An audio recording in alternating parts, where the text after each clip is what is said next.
Since September the 11th, America has seemed locked into its war on terror. One might believe that American diplomatic horizons stop at the suburbs of Baghdad or Kabul. But while focusing on the vestiges of the World Trade Center, the country is secretly preparing for a new conflict. An undeclared war, but one that is the top priority for the intelligence community and the White House. Ahead of Al-Qaeda, more important than the quagmire in Iraq, the Chinese threat, America's new war.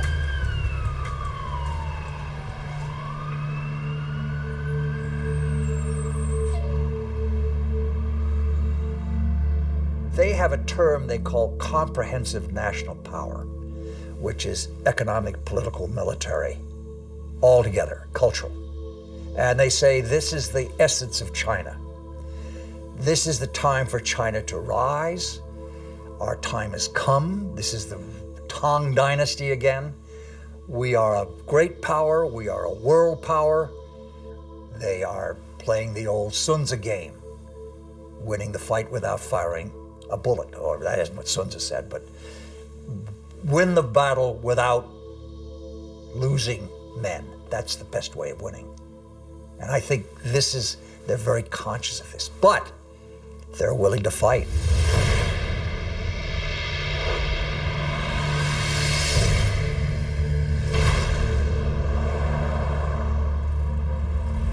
The world will, run by three first-class countries. One is USA, United States of America. Another is USE, United States of Europe. Then the Greater China. At this point, at the current point, I think the possibility to see a USE is very slim. But the USA stay as top one country is something sure, right? And as for the possibility of Greater China, the possibility is something in between. Right? So I tend to think Sino-US relations will be one of the most important bilateral ties in the coming years. And this bilateral tie will decide the nature of international relations in 21st century. If this bilateral tie is confrontation-oriented, then the whole 21st century will be bound by confrontation.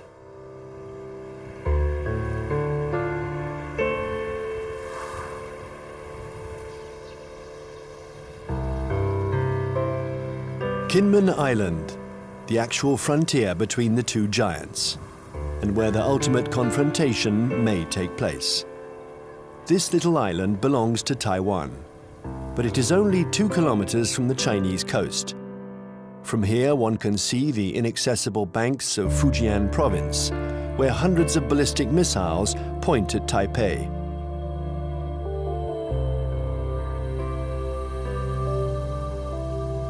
"24 hours a day, for 60 years, Taiwan has been watching Communist China. This island, regularly threatened by Beijing, has been bombarded thousands of times. It has never surrendered. America has sent a message to Beijing. The fall of Kinmen would lead to a direct confrontation. We're in the Strait of Taiwan. It's here that a military clash might one day break out.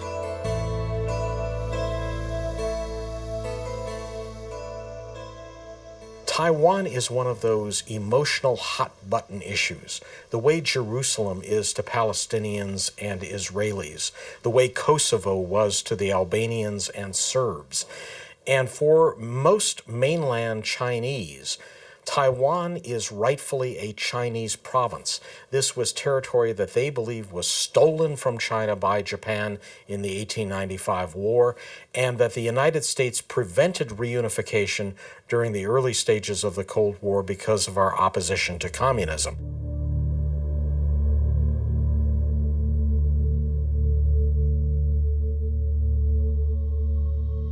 In 1996, here in the Straits of Taiwan, China and America engaged in their biggest military standoff. The ongoing elections in Taiwan annoyed the regime in Beijing. So the Chinese army decided to launch huge military maneuvers to test the Americans' reaction.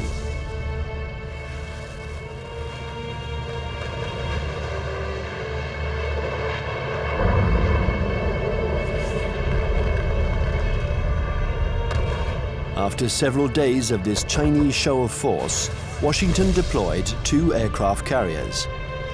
It was the first time the two countries came face to face. For several days, there was extreme tension between the two nuclear powers. When the Chinese fired short-range ballistic nuclear-capable missiles off the north and south coast of Taiwan and carried out a major, what we call a live-fire exercise. And Jiang Zemin was there, the president. They were using some very belligerent language. This is when we dispatched 2 carrier battle groups off the East Coast. And this was a show, this was force. And the matter quickly dissipated. The Chinese thought this was excessive. They thought that they had an understanding with the U.S., that they would have a limited display to show their seriousness on the issue. The U.S. would adopt a very limited response, and then they would both back away. They regarded the deployment of a second carrier as excessive and in some ways as humiliating to the Chinese, because the Chinese couldn't do much to deter or complicate the deployment of those carriers.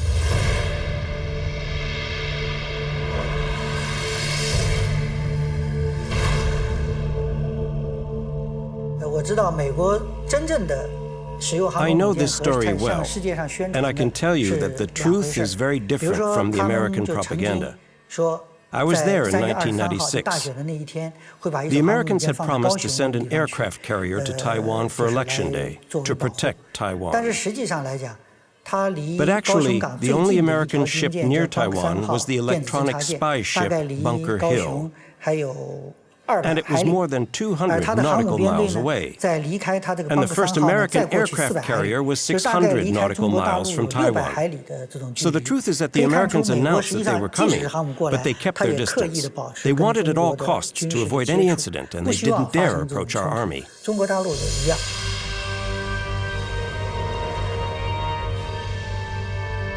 Even if the Americans didn't take much of a risk, in the eyes of the world, they reaffirmed a sacred principle of their foreign policy. They support Taiwan. And they will continue to do so regardless of China's growing power.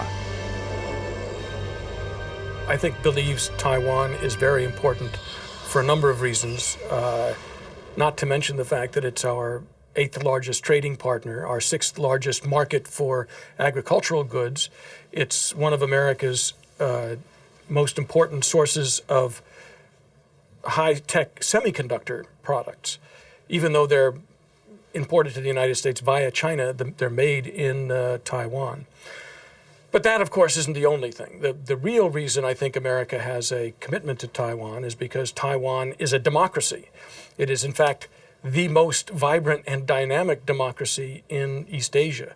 And it's a democracy that came to fruition under the pressure of the U.S. government, primarily the Congress, after 40 years of very tight authoritarian rule by a regime that came from mainland China. I think, however, the real reason that the United States, especially the Pentagon, is so concerned about Taiwan is that it has been a very strong defense and intelligence partner for the last 50 years, including the last 30 years since the breaking of relations with the Republic of China on Taiwan. We have still maintained a very strong defense relationship and a very strong intelligence collection relationship with Taiwan. I would say the United States is committed to Taiwan. This goes back historically a long, long way. World War II, we were there. And we were looking for a strong, unified, democratic China. Well, we got 2/3 of it. Strong and unified, not democratic. Now we're calling China a responsible stakeholder. We've got half of it. We've got a stakeholder, but not a responsible one yet. The U.S. feels that we have an obligation, legal, moral, to Taiwan, that we cannot stand idly by and let this be taken over by what looks like an authoritarian, communist-influenced power. This cannot be.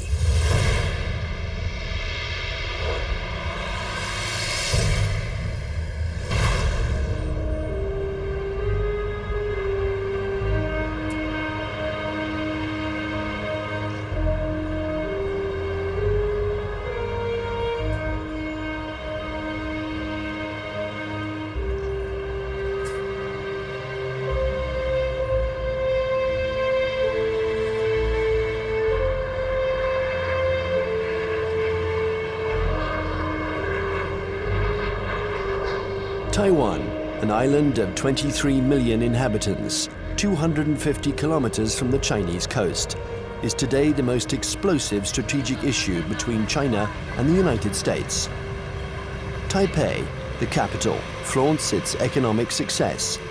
It is one of the biggest centers in the world for the electronics industry. A modern city, free, young, and always noisy.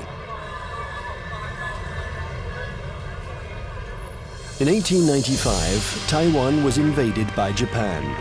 50 years later, after the Japanese defeat, peace treaties returned the territory to China, a China which was then in the midst of a civil war between Mao's communists and Chiang Kai-shek's nationalists. When the battle turned in Mao's favor, General Chiang Kai-shek, aided by the Americans, took refuge in Taiwan with his soldiers.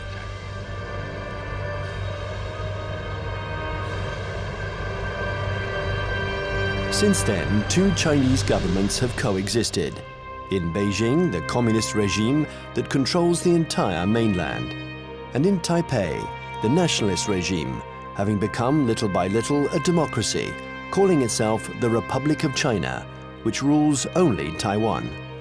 Officially, these two governments both claim to be the legitimate representatives of all the Chinese.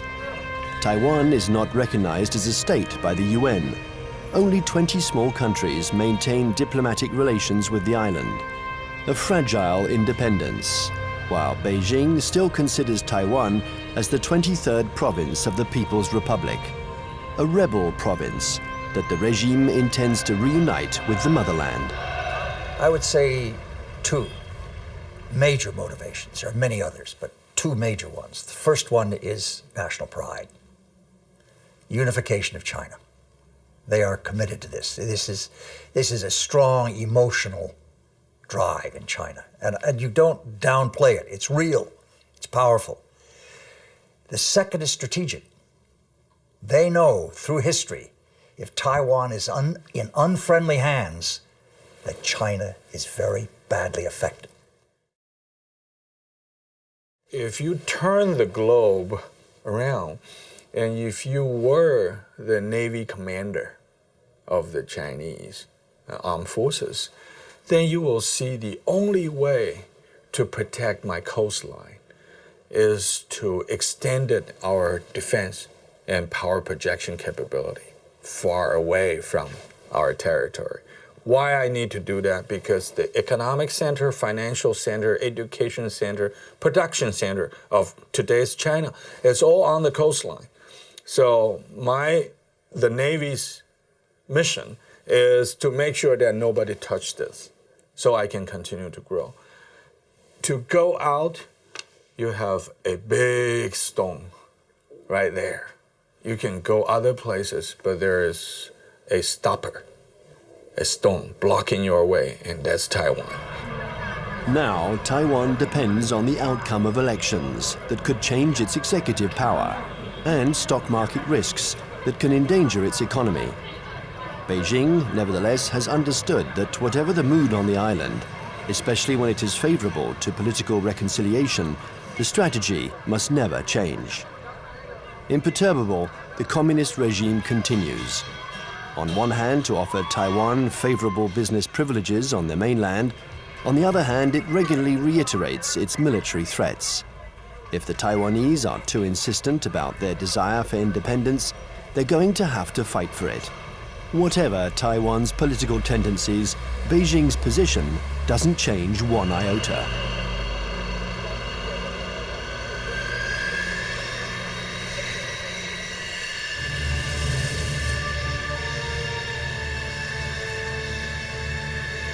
A freeway in the middle of the island of Taiwan. In a few minutes, it has been transformed into a landing strip. The population watches this military exercise. They're used to it. French Mirage 2000 and American F-16 jets land and take off with an enormous roar.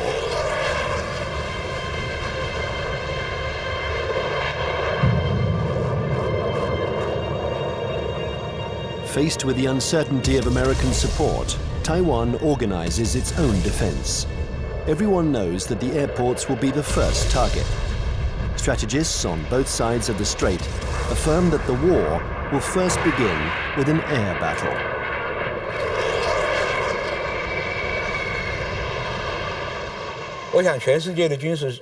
I think that experts the world over know that it's very difficult to succeed with an invasion. We still remember Normandy. In a strait like ours, it's what's in the air that will make the difference. And we've always tried to keep a strategic advantage over China, our air superiority. But with the Chinese missiles, this equilibrium has been put into question. They can destroy our airports, and if they are destroyed, we lose our only advantage over China, our air superiority.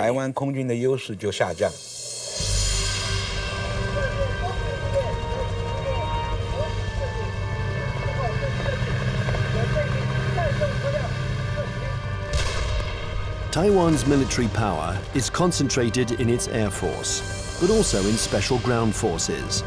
They are training to face the Chinese People's Liberation Army.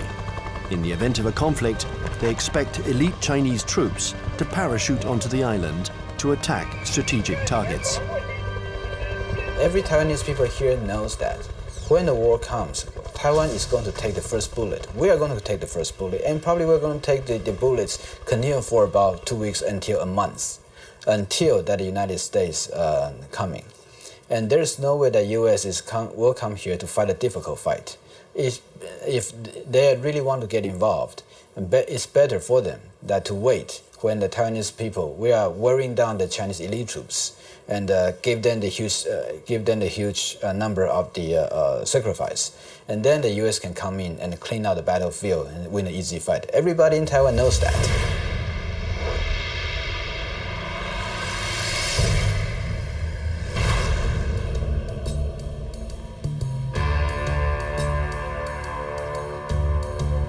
In Washington, the scenario of the next confrontation is a constant preoccupation. They know that Chinese military power has increased significantly. But how the Pentagon will react in case of a new Taiwan crisis remains a mystery. It's certainly not automatic, the support for Taiwan. It never has been. The United States has always maintained a policy of so-called strategic ambiguity, in which neither Beijing nor Taiwan can know clearly what the U.S. response might be under any given set of circumstances. I think that 10 years later, from 1996, the missile crisis in the Taiwan Strait, to 2007, we would approach the Taiwan issue with a little bit more caution. We would approach the Taiwan issue with a lot more caution. What this means, I think, is that we would be probably resupplying Taiwan by air. We probably would put a active duty military contingent on Taiwan rather than risk putting our ships in harm's way. Coming away from this crisis, the U.S. has concluded that I think there's been problems in what they've concluded. The U.S. has concluded that the Chinese were somewhat intimidated by the U.S. deployments, and that in fact they now know the U.S. is very determined to use force if necessary to ensure peace and stability in the Taiwan Strait. In fact, however, I don't think the Chinese were all that intimidated by the deployment of the carriers. What they were is it strengthened their resolve to acquire capabilities so that they won't be intimidated in the future.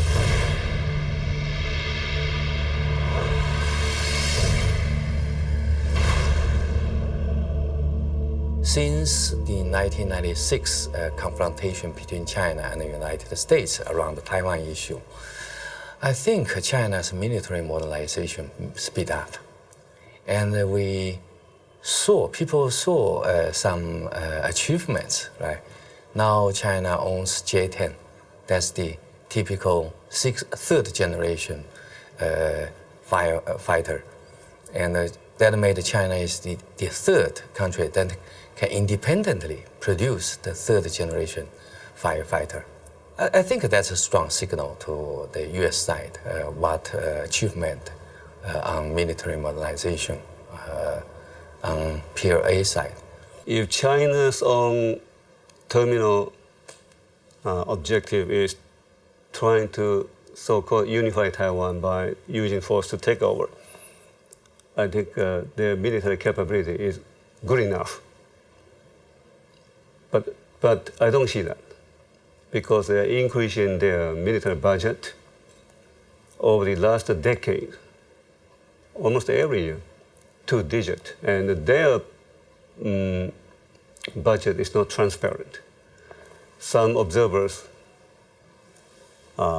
calculated, they said, well, in fact, the real number could be triple or double the current budget that they made it public. So why they are doing it?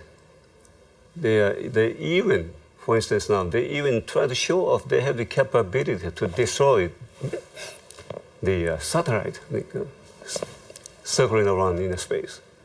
Why they did it? Because they want to show to the rest of the world that we are capable of one day becoming a superpower, maybe overtaking the United States.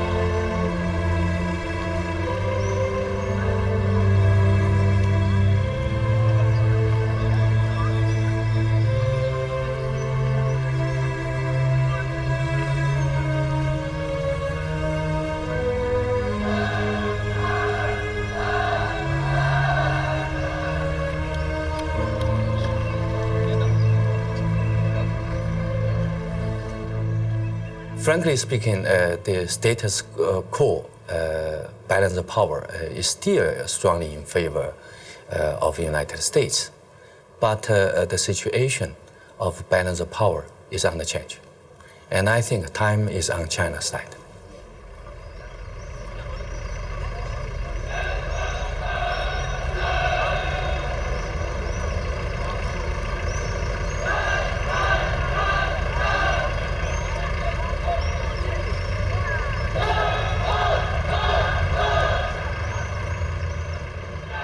Since the 1996 crisis, the United States and China have often had occasion to test each other's resolve. Small conflicts, sometimes public, sometimes secret, that can be understood today as a pattern of confrontations between the two powers.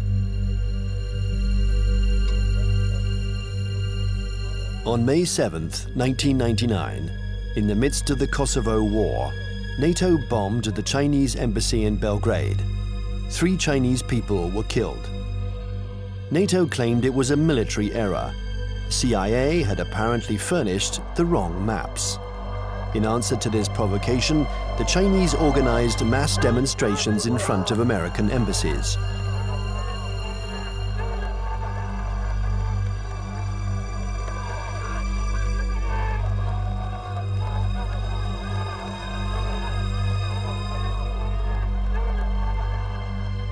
Less than 2 years later, China had its revenge. The 1st of April 2001, an EP-3 took off from its base in Japan. It's a spy plane that flies regular electronic surveillance missions along the Chinese coast.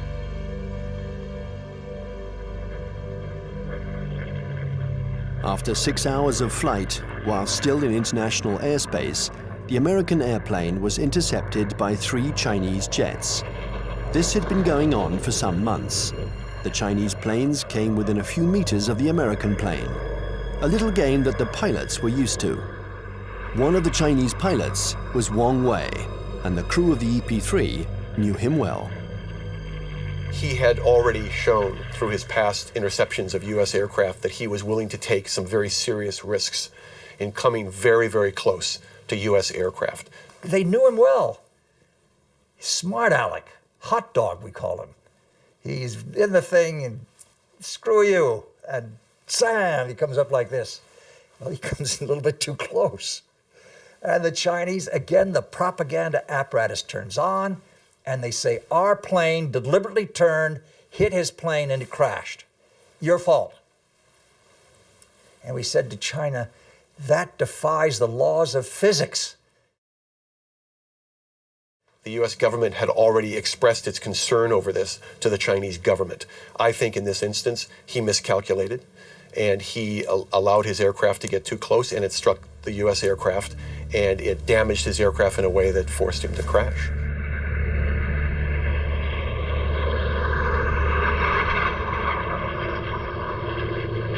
The Chinese jet plunged into the sea.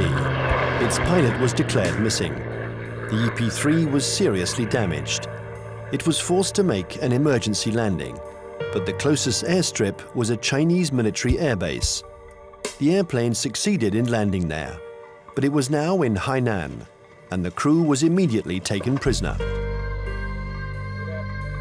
Our air crew is immune to PRC jurisdiction.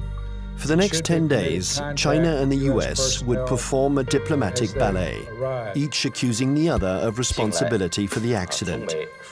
Beijing refused to liberate the crew. This bought time for their military experts to inspect and dismantle the American airplane, which was jam-packed with secret defense equipment. Oh, they got the equipment from the plane, and they studied it and took all these things from it. Yeah, they got something. But I mean, it's no big deal. Finally, 10 days later, a letter from the US ambassador apologized for the death of the Chinese pilot, and the crew was freed. What was left of the EP-3 was loaded onto a huge Antonov transport plane. Direction, the United States.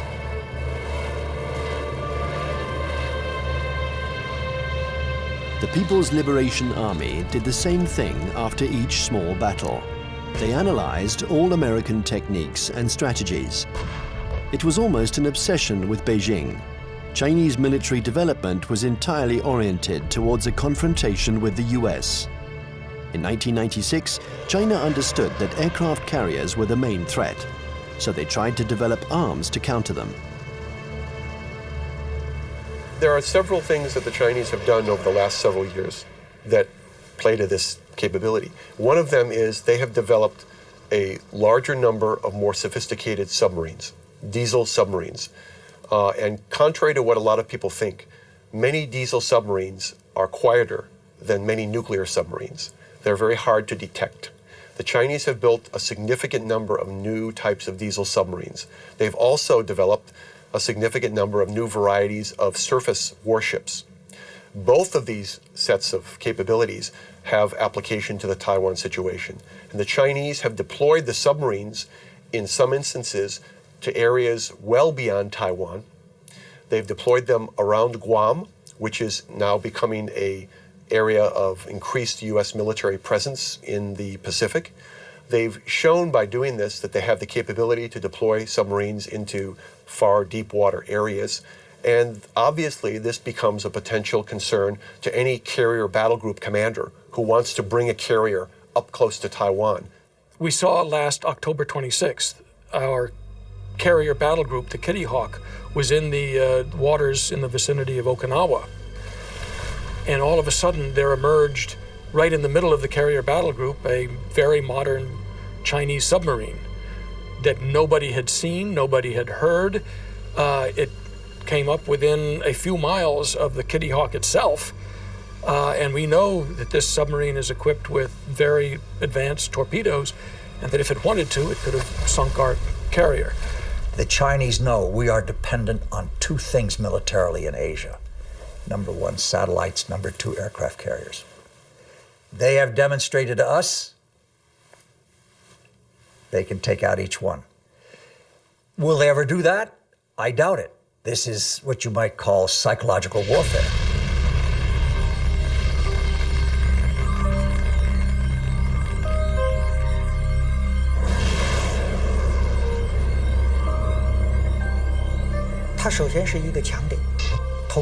Satellites are an American strong point. But if you look closely, they can also be a weak point. The U.S. relies on satellites to control their entire communications network, and that's a weakness. Today, and we were able to verify this during the last conflicts, the American military depends too much on its electronics and satellites. This dependence reminds me of the Greek legend. The powerful Achilles, who was invulnerable, except for his heel. And satellites are a little like the American Achilles heel. The 11th of September 2006, the People's Liberation Army launched a missile that destroyed one of its own satellites. The explosion in space was obviously immediately detected by the Pentagon. There was consternation in Washington. Nobody had anticipated this Chinese initiative. The Chinese have had an anti-satellite program for some time now, and it's designed primarily to, again, to deter the United States or to complicate U.S. decisions in the event of a crisis. So yes, I think the recent shot by the missile to fire against their own satellite and shoot down their own satellite was designed to convey a signal to the United States about the fact that the Chinese are not simply going to sit back, in their view, and allow the U.S. to have predominant influence. They are going to try to influence the situation, in this case, in sort of an asymmetrical way, by threatening what is regarded as one of the critical areas of U.S. surveillance. The Chinese army has also developed another system to blind American satellites. These are giant lasers that don't destroy them, but blind them enough to make them useless. This isn't science fiction, but a technology that is already in use. And then there exists a still more terrible weapon, a weapon that the Americans and the French have already mastered. Its development was a priority for the Chinese army. The Chinese have followed very closely the American dependence on the electromagnetic spectrum, the use of communications and networking among satellites and ships and command systems to fight a war. They saw what happened in the first Gulf War, they saw what happened in Kosovo, they watched Afghanistan, they watched the second Gulf War, and they realized that we are more and more dependent on the electromagnetic spectrum and moving communications back and forth. And an electromagnetic pulse, which is produced by detonating a nuclear weapon, usually fries transistors and stops that kind of communication. An electromagnetic impulse weapon uses a nuclear explosion to generate an electromagnetic wave. When this wave hits boats or planes, it instantaneously destroys all electronic equipment. No one dies, provided they are far enough away from the nuclear explosion. But the American battleships, totally dependent on electronics, would immediately be disabled. The Pentagon report described a nuclear detonated or nuclear generated EMP. I asked people in Pentagon, why don't you say they have conventional generated EMP? They say, we don't want them to know whether we know them. The conventionally generated EMP is less problematic and it is more useful or more usable, because when you have this EMP, there will be no nuclear fallouts. There will be less international protests. They already have it.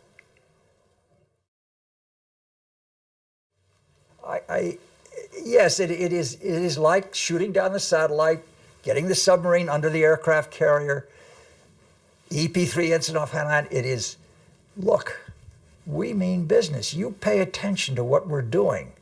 We're publishing the figures that our military budget is going up because we are creating a strong defense against you. China's developing power isn't only military. The regime has understood that it has to make use of every citizen, every business, every organization in its confrontation with the United States. An arms race wouldn't make sense against Washington. It's a war to control energy, the media, culture, and raw materials. And facing an America that overconsumes, that is deeply in debt, an America weakened by its own excesses, China counters with its best weapon, its breathtaking economic growth. The new threat isn't the classic military threat, direct confrontation between one country and another. Today, it's no longer guns against guns, airplane against airplane, or tank against tank. Confrontation takes many forms, in many different areas. For example, in finance or the media, there can be attacks in all these areas. The object of these new kinds of conflicts is the same as in a conventional military confrontation, forcing the enemy to accept certain conditions. It's still war, but war today goes beyond this military domain. It's what we call an unrestricted war. One has to learn to decode the battles in this new war. Sometimes they are small events that seem harmless at first. Thus, on February 27, 2007, the main American stock indexes plunged. Paris had just lost 3%. New York is in an uproar. The cause of this mini crash began with a tornado that originated on the other side of the world, in Shanghai. Suddenly, and with no apparent reason, the stock market there lost 9%, and it took the whole planet down with it. Nobody really understands what happened, but in New York, they pondered the lesson. China had just shown that it could use its new economic power to destabilize its adversaries, above all when they are weakened, like the United States, by the subprime crisis. Beijing uses economy in several ways. First, by influence. Well, in Southeast Asia, worldwide. They invest money when the leaders visit that capital. Then they sign some agreements. The second is what you said. They would only hint at something they might do. For instance, the now $1.2 trillion foreign reserve of China as of the end of March 2007, 40% of them are deposited in United States Treasury bills. So if Beijing decides to transfer that to euros, it will be very painful to the United States. But Beijing doesn't need to say. It only hints here and there. And Washington feels a big headache. Thus, China and America multiply their battlefields. There is the piracy of Hollywood DVDs, the recall of Chinese toys by American builders, the reception of the Dalai Lama in Washington, the buying up of oil companies by Beijing, hundreds of conflicts. China and America think that they have to dominate in order to survive. The U.S. consumed over 35% of the whole, global consumption, right? 8 times as their population percentage. So they enjoy this position as the only superpower. Then they can get extra resources. So there is a bipartisan support stance for U.S. foreign policy. They will remain as the only world leader in the world. And then they will keep alert against any country, no matter the name of this country, China, French, Russian, Germany, Indian, Brazil, any country that can threaten the U.S. dominance, that will be a problem.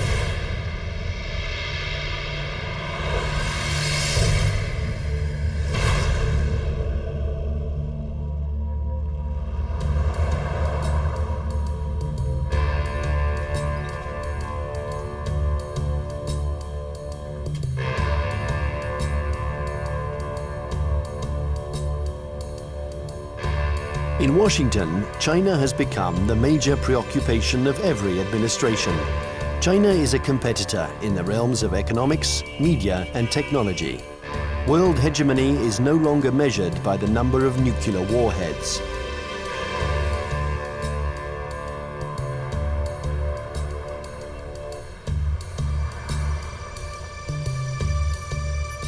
Congress has even created a permanent investigation commission, unique in its kind, whose mission is to study the economic and security challenges posed by China. Russia never got that kind of attention during the times of the Cold War.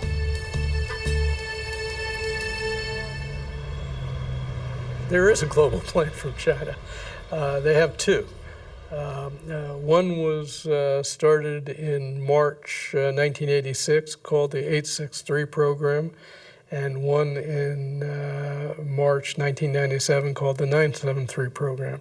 The first, the 863 program, called the Torch Plan, was a global plan designed to gather and bring to China dual-use technologies that could be used to improve China's technological base and economy and industry while improving its military capacity. And it's an organized thing, you know. Each industry every year from the central government gets goals and targets and objectives and gets told to send people out and go do that. So it is organized, and it's not perfect, but it's organized. And the 973 plan is a parallel designed to improve their capacity in basic research and innovation. People in the States pay too much attention to China. So there are some oversensitive on China. Then this oversensitive leads to a lot of, over-exaggerate conclusion.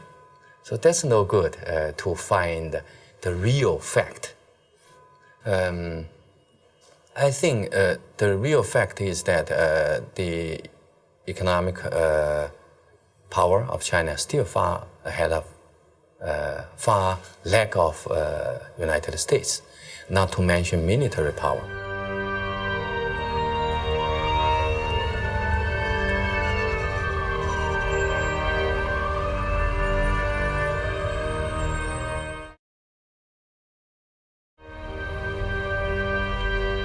If the French Foreign Intelligence Collection Service goes to a student and says, while you're at Tufts University, we want you to go over to some laboratory and gather this, the student can say, I'm busy. It's going to interfere with my dissertation. If the Chinese intelligence service goes to a student and says, we want you to, you want a visa? You want a passport? When you go to the United States or to France, you will write a dissertation on this, you will work on this project, and you will report back to us, or you'll never get a job in China, or your family will lose its house. Now, they have the capacity to do that. The United States cannot maintain itself as a superpower if we allow our industrial production to be offshored, to be outsourced.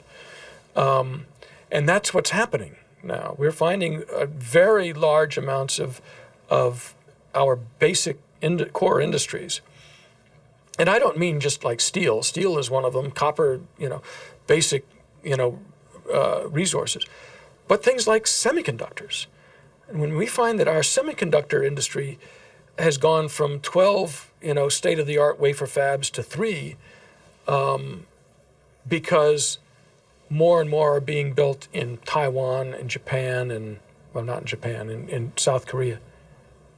And in China, if we're allowing our, state-of-the-art, cutting-edge electronic science and technology research and development move to China, we can't survive as a superpower.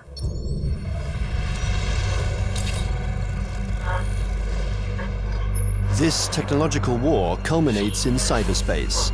China and the US have armies which are developing cyber soldiers who spy on or attack each other's computer networks.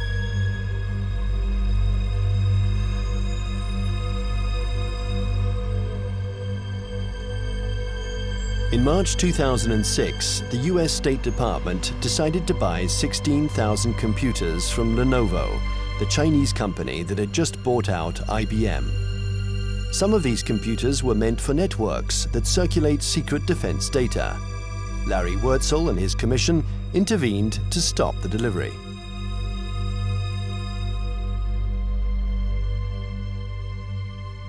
Having been an intelligence officer for a lot of years, 25 years in military intelligence, and having also for a part of that time worked on counterintelligence and signals intelligence, communications intelligence, that I knew it was technically possible to alter or embed either software or even hardware into a computer that would allow someone access to a whole network.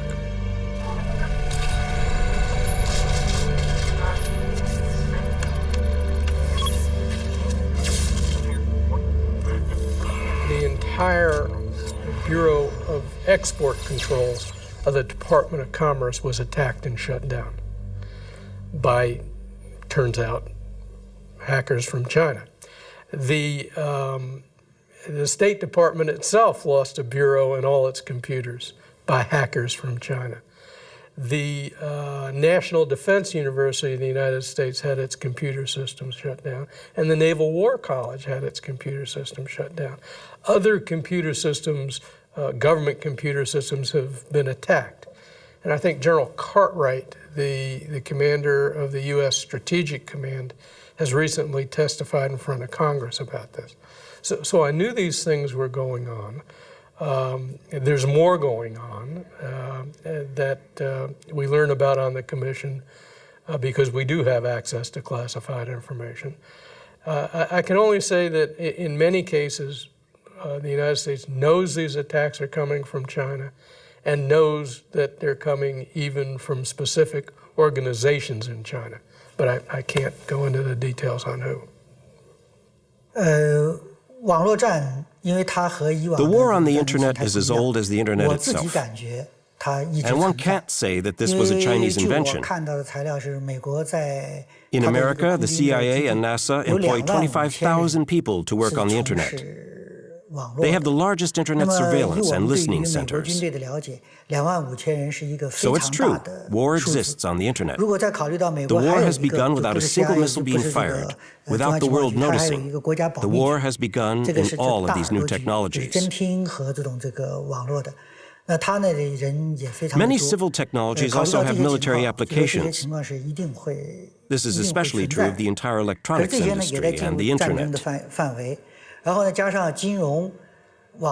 They're new battlefields in an unrestricted war.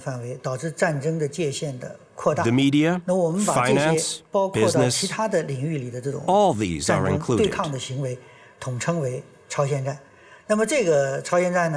It's a war because there is real antagonism, and both parties try to take advantage of their adversary. It's a new form of war, the unrestricted war.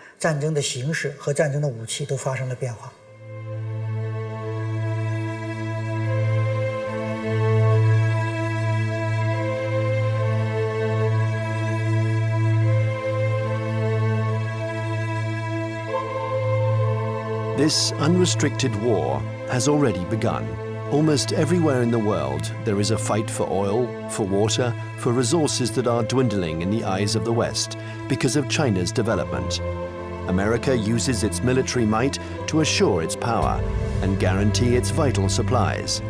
China employs an asymmetrical strategy. It looks for its adversaries' weak points. Nevertheless, this war is apparent everywhere in the world. In North Korea, Myanmar, Iran, or Darfur, in all the hotspots, China and America are opposing each other in the wings.